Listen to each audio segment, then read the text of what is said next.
Flashback to 1783. The Revolutionary War has ended, and a group of misfits are ready to start the nation they had fought to gain control over.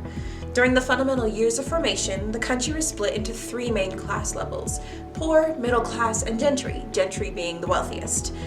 In other words, certain white men of power, i.e. George Washington, Thomas Jefferson, Benjamin Franklin, etc.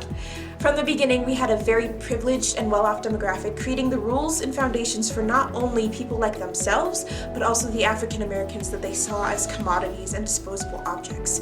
The original rules had detrimental, long-lasting effects on not only African Americans, but also other people of color who would attempt to make their homes in this country. And the first census was done in 1790, and in it, roughly 20% of the population in the first 13 colonies was black, and 92% of them were enslaved.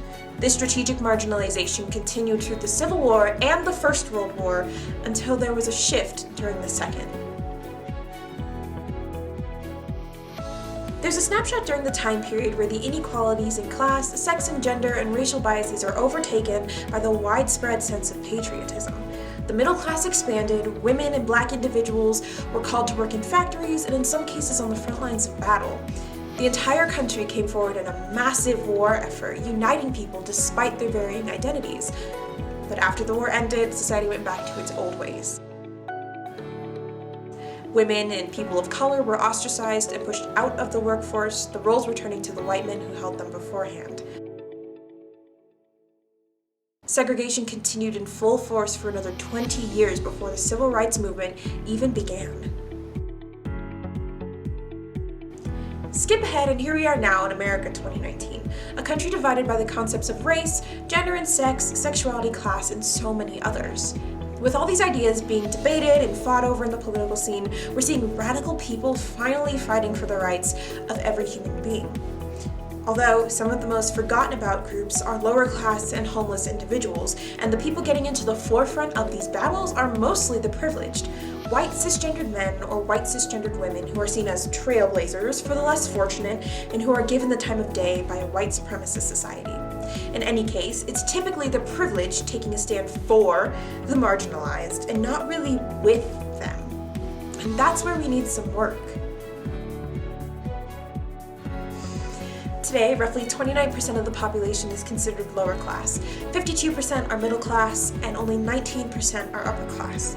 20 to 40% of the homeless population is LGBTQIA plus youth, not even taking into account the adults, and roughly 40% of the homeless population is African American. At the same time, about 43% of homeless people experience disabilities, be it physical or mental.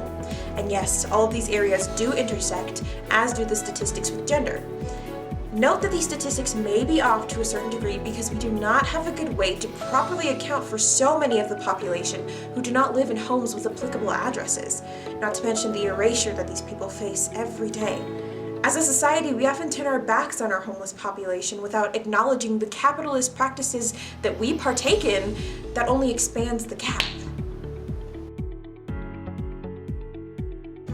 Understanding the struggles that these groups face and standing with them in a world that tries to ignore their existence is key.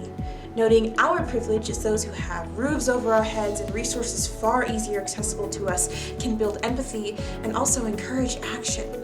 Never silence their voices. Simply boost their voices louder so that those in power will finally hear them. Remember that allyship is class solidarity.